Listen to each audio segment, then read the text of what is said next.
என்னுடைய opposite team யாருன்னு இனிமே தான் தெரியும். ஏஆர் முருகதாஸ் அவரோட பேரை சொன்னாலே கடைசி 10 வருஷத்துக்கு முன்னாடி அவர் செஞ்ச சம்பவம் துப்பாக்கியா இருக்கட்டும், கத்தியா இருக்கட்டும், அந்த மாதிரி படங்கள் எல்லாமே ஞாபகம். ஆனா கடந்த 10 மாசத்துக்குள்ள 2 படம் ரிலீஸ் பண்ணாரு. எத்தனை பேருக்கு அந்த படங்கள் ஞாபகம் இருக்குன்னு கூட எனக்கு தெரியல. காரணம் இந்த 10 வருஷத்துக்கு இடையில அவர் சில படங்கள் பண்ணனால அவருக்கான ஃபேண்டம் கம்மியாச்சு. இவரோட கதைகள் அந்த மாதிரி அவர் சொல்லப்பட்ட விதம் வேற மாதிரி. இதெல்லாம் என்னென்ன காரணத்தினால இவரோட கேரியர் பீக்ல இருந்து டவுன்ல இறங்கி இப்ப திரும்பி வர முயற்சி பண்றாரா இல்லையான்னு சொல்லிட்டு இந்த வீடியோல கிளியரா பார்க்க போறோம். வாங்க வீடியோக்குள்ள போலாம். கத்தி ஸ்ரீலங்கால இருந்து ஒரு பர்சன் லைகா ப்ரொடக்ஷன் சொல்லி தமிழ்நாட்டில் ஒரு படத்தை ப்ரொடியூஸ் பண்ண போறாங்கன்னு சொன்னதுமே பிரச்சனை வெடிக்க ஆரம்பிச்சிச்சு. அதை தாண்டி ஏஆர் முருகதாஸும் விஜய் அவர்களுக்கோ 2வது படமாக வேற இந்த படம் அமைஞ்சனால என்னதான் ஐப்பு இருந்தாலும் வழக்கம் போல மதம் சார்ந்த பிரச்சனை இந்த படத்துக்கு வந்துச்சு. படம் ரிலீஸ் ஆகிறதுக்கு முதல் நாள் வச்சு வெளியாகுமா வெளியாகாதான்னு சொல்லி யாருக்குமே தெரியாது. பத்தாவதுக்கு படத்தோட கதை அறம் படத்தோட டைரக்டர் என்னோடதுன்னு சொல்லி கேஸ் போட அதுலேயும் ஜெயிச்சு கிரெடிட்டையும் வாங்கிட்டார். இதெல்லாம் தாண்டி படம் வெளியாகுது. மக்களுக்கு ரொம்ப பிடிச்சி போய் கொண்டாட ஆரம்பிக்கிறாங்க. இதுக்கான காரணம் படத்தோட கமர்ஷியல் எலிமெண்ட்ஸ் எவ்வளோதான் கிரிப்பாக இருந்தாலும் கிரவுண்டடான ஸ்டோரி. விவசாயம் அதை காக்கிறதுக்காக ஒருத்தன் போராடுறான், ஆனால் அதுக்கும் சம்மந்தம் இல்லாமல் அவனை மாதிரியே இருக்க இன்னொருத்தன் வர்றான் அப்படின்னு சொல்லி ஒரே மாதிரி 2 பர்சன்ஸ் இருக்கிறது ரேர். அது அவங்களோட வாய்ஸ் மாடுலேஷன் ஒரே மாதிரி இருக்கிறதுல இப்படி இருக்கிற லாஜிக்கை சிந்திக்க விடாமல் இவங்க கமர்ஷியல் எலிமெண்ட்ஸை நல்லா ஆட் பண்ணியிருந்திருப்பாங்க. அனிருத் அவரோட மியூசிக் சொல்லவே வேணாம், பயங்கரமாக இருக்கும். ஃபைட் சீனை ரொம்ப யூனிக்காக கிரியேட் பண்ணனால இதெல்லாம் சேர்ந்து படம் பக்கா கமர்ஷியல் மெட்டீரியலாக மாறி அவரோட பெஞ்ச்மார்க் மூவியாக இருக்குது. கஜினி அவரோட ஏர்லி ஸ்டேஜ்லேயே ஒரு மனநலம் பாதிக்கப்பட்ட மாதிரியான யூனிக்கான ஒரு ஸ்டோரி கான்செப்டை எடுக்க ட்ரை பண்ணியிருந்திருப்பாரு. எல்லா விஷயத்தையும் டக்குன்னு மறந்து போகிற பர்சன் அவன் உடம்புல எல்லாத்தையும் டேட்டோ குத்தி வச்சிருக்க மாதிரி இது நோலன் படத்தோட இன்ஸ்பிரேஷனே இருந்தாலும் இந்த படத்தோட கதை ரொம்ப பயங்கரமாக இருக்கும். ஆரம்பத்துலேருந்து எண்டு வச்சு சூர்யா அவர்கள் சஞ்சய் ராமசாமிங்கிற விஷயம் தெரியாத இருக்கட்டும், அந்த மாதிரி வில்லன் டபுள் ஆக்ட்னு சொல்லி கமர்ஷியல் படத்தில் எக்ஸ்பெரிமெண்டலாக ட்ரை பண்ணியிருந்திருப்பாங்க. இந்த படத்தில் அது எல்லாமே ஒர்க் அவுட் ஆயிருக்கும். அதுக்கேற்ற மாதிரி சாங்ஸ் ஆயிரிஸ் கொடுத்துருந்துருப்பாரு. ஒன் ஆஃப் த பெஸ்ட் மூவியாக மாறுது. துப்பாக்கி விஜய் ஃபேன்ஸ்க்கும் சரி நியூட்ரல் ஃபேன்ஸ்க்கும் சரி ரொம்பவே பிடிச்ச படமாக இந்த படம் கண்டிப்பாக இருக்கும். இந்த படத்தை விஜய் அப்போ தான் ப்ரொடியூஸ் பண்ணுறதா இருந்துச்சு. படத்தோட பட்ஜெட் ரொம்ப அதிகமானனால டானோவர் இந்த படத்தை டேக் அவுட் பண்ணுறாரு. கதை ரொம்ப அவருக்கு பிடிச்சி போகுது. செலவு நிறைய பண்ணி படத்தை ரிலீஸ் பண்ணுறாங்க. அதுக்கு பொட்டன்ஷியலும் படம்னு அவருக்கு தெரிய வந்திருக்கு. கலெக்ஷனும் அது மாதிரி நல்லாவே கலெக்ட் பண்ணுச்சு. இதெல்லாம் தாண்டி படத்தோட கதை எங்கே யூனிக்காக இருந்துச்சு அப்படின்னா, விஜய் அவர்கள் ஒரு லீவில் தான் வருவார் ஆர்மியில் இருந்து. அப்பவும் அவர் ரெஸ்டெல்லாம் எடுக்காமல் இந்தியாவுக்காக போராடிட்டு அந்த லீவை முடிச்சுட்டு திரும்பி ஆர்மிக்கு வேலைக்கு போயிடுவார். இப்போ நான் சொல்ல போகிறது ஏஆர் முருகதாஸ் அவரோட ஒன் ஆஃப் த டச்னே சொல்ல முடியும். இதை நீங்கள் கஜினி படத்துலேயும் பார்க்கலாம். கடைசி வச்சு சஞ்சய் ராமசாமி யானே தெரியாமல் அஜித் இறந்து போவாங்க. அதே மாதிரி கத்தி படத்தில் ஜீவானந்தம் இருந்து செய்ய வேண்டிய நிறைய விஷயத்த கதிரேசன் தான் செஞ்சுருப்பாரு. அது மக்களுக்கு தெரியாமல் போயிருக்கும். இதே மாதிரியான ஒரு டச்சை துப்பாக்கி படத்துலையும் பார்க்க முடியும். டெரரிஸ்டை இந்தியாவிட்டேருந்து காப்பாற்றிருப்பாரு. ஆனால் ஜெகதீஷ்ங்கிற ஆர்மி பர்சன் இப்படி ஒரு சம்பவம் செஞ்சிருக்காருன்னு சொல்லி இந்திய மக்களுக்கு தெரியாமல் போயிருக்கும். ஏழாம் அறிவு ஏஆர் முருகதாஸ் அவரும் சூர்யா அவர்களும் 2வது வாட்டி இந்த படத்தில் இணையிறாங்க. எக்ஸ்பெரிமெண்டல் படம் தான் இதுவும். டிஎன்ஏ சம்மந்தப்பட்ட போதி தர்மருங்கிற ரியல் லைஃப் ஒருத்தவர் வாழ்ந்திருக்காரு. அவரோட வம்சாவளியை சார்ந்த ஒரு பர்சன் அவரை மாதிரியும் இருக்கிறது மட்டும் இல்லாமல் டிஎன்ஏவும் அவருக்கு ரிலேட்டடாக இருக்கிறனால திரும்பி போதி தர்மரை தமிழ்நாட்டில் கொண்டு வரலான்னு சொல்லி முயற்சி பண்ணுறாங்க.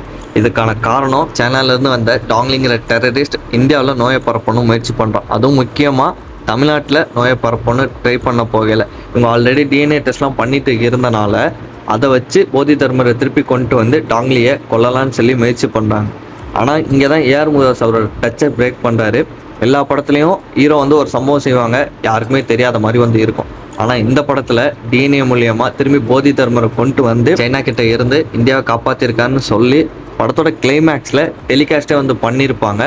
இது வச்சு அவரோட யூனிக் டச் லைன் என்னன்னா, ஹீரோ ஒரு சம்பவம் செய்வார், யாருக்குமே தெரியாத மாதிரி இருக்கும். ஆனால் இந்த படத்தில் அதை பிரேக் பண்ணியிருப்பாங்க. ஸ்பைடர் இதுக்கு முன்னாடி பார்த்த படங்கள் எல்லாமே அவர் கேரியரில் பீக்கில் இருந்த படம் எல்லாமே மேசிவ் ஹிட் ஆச்சு. ஃபஸ்ட்டு ஒரு படம் அவருக்கு சறுக்குனுச்சு அப்படின்னா ஸ்பைடர் தான். இந்த படத்தில் இருந்து தான் அவருக்கு நிறையா நெகட்டிவ் ரிவ்யூஸ் நெகட்டிவ் கமெண்ட்ஸ் எல்லாம் வர ஆரம்பிச்சிச்சு. இந்த படத்தோட கதை கொஞ்சம் நல்லாவே இருந்தாலும் மகேஷ் பாபுவோட கேரக்டர் இன்னுமே ரொம்ப அழகாக பெட்டராக பண்ணியிருந்திருக்க முடியும். இந்த ஸ்டோரிக்கு இது போதுங்கிற மாதிரி நினச்சிட்டாருன்னு நினைக்கிறேன். எஜ்ஜே சூர்யா அவரோட ஆக்டிங் கொடுத்த அளவுக்கு கூட மகேஷ் பாபு அவர் ரொம்ப எக்ஸ்பிரஸ் பண்ணியிருக்க மாட்டார்.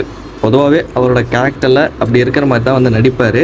இந்த படத்தோட கதை ஸ்பையாக இருக்கிறனால இன்னுமே நல்லா ஸ்பை ரிலேட்டிக்காக எக்ஸ்ப்ளோர் பண்ண போகிறேன்னு நினச்சோம் அப்படின்னா அதை விட்டுட்டு இவங்க சாதாரண ஹீரோ வில்லனுக்கான சண்டே மட்டும் ஃபோக்கஸ் பண்ணியிருப்பாங்க.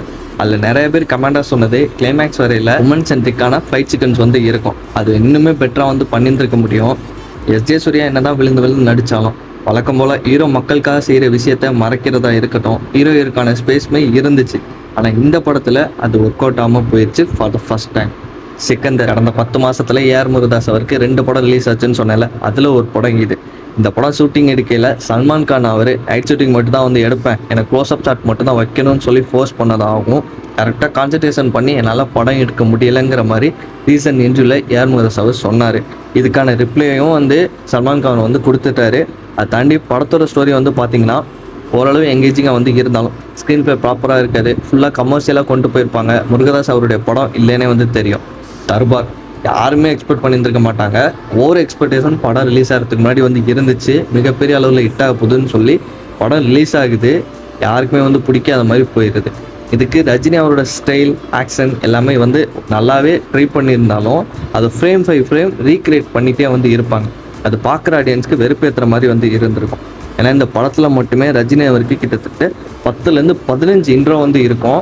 கிளைமேக்ஸில் கூட ஒரு இன்ட்ரோ சீன் மாதிரி கிரியேட் பண்ணியிருந்திருப்பாங்க. அது இந்த படத்துக்கு மிகப்பெரிய பிளாக் கிளாஸாக வந்து இருந்துச்சு. இங்கேருந்து ஒரு தமிழன் போய் மும்பையில் போலீஸாக இருந்துக்கிட்டு சம்பவம் செய்கிறதுலாம் கேட்க நல்லா வந்து இருக்கும். அதை காமிக்கிறப்போ துப்பாக்கியில் எப்படி விஜய் அவருக்கு மாஸ் சீன்ஸ்க்கும் டோன் டவுன் பண்ணி எக்ஸ்பிரஷனை கம்மி பண்ணியிருந்திருப்பாரோ, லிட்டரலி ஜெயிலில் நெல்சன் அவர் ரஜினிக்கே வந்து பண்ணியிருப்பாரு. அந்த மாதிரி ட்ரை பண்ணியிருந்திருக்கலாம். ஏன்னா அந்த நடை உடையெல்லாம் பார்க்கும்போது பார்க்குற ஆடியன்ஸ்க்கு என்னமோ ஒரு ரொம்பவே அவுட்டேட்டடான படம் பார்க்குற மாதிரியான ஒரு ஃபீல் கண்டிப்பாக வந்து இருந்திருக்கும். இதெல்லாம் தவிர்த்திருந்தா படம் கண்டிப்பாக ஓரளவாச்சும் ஓடி இருந்திருக்கலாம். செம்ம சான்ஸு மிஸ் பண்ணிட்டாரு. மதராசி இதுக்கு முன்னாடி ஸ்பைடர்லேருந்து பார்த்த படங்கள் எல்லாமே அவருக்கு ஒரு ஃப்ளாப் படமாக இருந்துச்சு. ஆடியன்ஸ் எக்ஸ்பெக்ட் பண்ண மாதிரி அவரோட டச் இருந்தாலுமே ஸ்டோரி வேலிடாக வந்து இல்லை. ஆனால் இந்த படத்தில் ஸ்டோரியும் வேலிடாக இருந்து அவரோட டச்சுமே வந்து இருந்துச்சு. மதராசியுமே சொல்ல போனால் ஹீரோ பண்ணுற விஷயம் பெருசாக யாருக்குமே வந்து தெரியாது. ஒரு மனநலம் பாதிக்கப்பட்ட கேரக்டர் மாதிரி எக்ஸ்பெண்டெல்லாம் வந்து ட்ரை பண்ணியிருந்திருப்பாரு. சொல்லப்போனால் ஹீரோயின் இல்யூஷன் மாதிரி தான் தெரிஞ்சிருக்கணும். கிளைமேக்ஸில் ஹீரோயின் இறந்து போகிறதாகவும் அவங்களே திரும்பி இல்யூஷன் மாதிரி தெரிகிற மாதிரியான கதையை தான் முருகதாஸ் அவர் வச்சுருக்காரு. ப்ரொடக்ஷன் சைட்லேருந்து வேணான்னு சொன்னதும் அதை தூக்கிட்டாங்களாம். மேபி அந்த கிளைமேக்ஸே வச்சுருந்தா இன்னும் 30லேருந்து 40 கோடி எக்ஸ்ட்ரா கலெக்ட் பண்ணி ஓரளவு ப்ராஃபிட்டபுளாக தப்பிச்சிருந்துருக்கலாம்.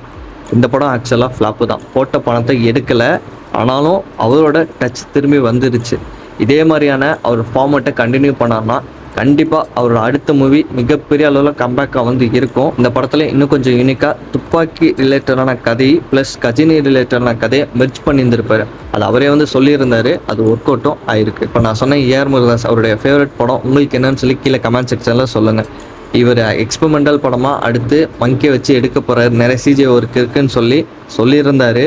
அது மட்டும் இல்லை, மதராசி படம் ஃப்ளாப் ஆனதுனால அந்த ப்ரொடியூசர் ரமணாவோட பார்ட் 2 ஸ்டோரியை ஃப்ரீயாக கொடுக்குற மாதிரியும் அது மேலே கம்ப்ளைண்ட் வச்சுருக்காங்க. இவரே அந்த படத்தை டேரக்ட் பண்ணுவான்னு கேட்டிங்களா, அதுவுமே டவுட்டு தான். இவர் ப்ரொடக்ஷன் ஹவுஸும் வச்சுருந்தாரு, ஏஆர்எம்னு சொல்லிட்டு நிறைய படங்களை ப்ரொடியூஸும் பண்ணி இட்டு வந்து கொடுத்தாரு. ஆக்சுவலாக கடைசியாக இவர் ப்ரொடியூஸ் பண்ண 2-3 படங்களும் சரியாக வந்து போகலை. அதுவுமே இவருக்கு பெற்ற அமையும்னு நினைக்கிறேன். அடுத்தடுத்து இந்த வீடியோ உங்களுக்கு பிடிச்சிருக்குன்னு நினைக்கிறேன். அடுத்த ஒரு வீடியோவில் பார்க்கலாம். டாட்டா.